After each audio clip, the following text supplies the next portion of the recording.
ഇരിങ്ങാലക്കുട കൂടൽമാണിക്യം ക്ഷേത്രോത്സവത്തിനിടയിൽ ക്ഷേത്രമുറ്റത്ത് വെച്ച് പരസ്യമായി മദ്യപിച്ച് ആചാരലംഘനം നടത്തുകയും ഭക്തരെ അപമാനിക്കുകയും ചെയ്ത സംഭവത്തിൽ 4 പ്രതികളെ ഇരിങ്ങാലക്കുട പോലീസ് അറസ്റ്റ് ചെയ്തു.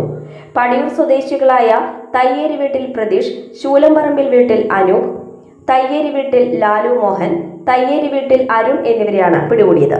കഴിഞ്ഞ മെയ് 6-ന് രാത്രി 11 മണിയോടെ ക്ഷേത്രത്തിന്റെ പടിഞ്ഞാറേ നടയിലായിരുന്നു സംഭവം.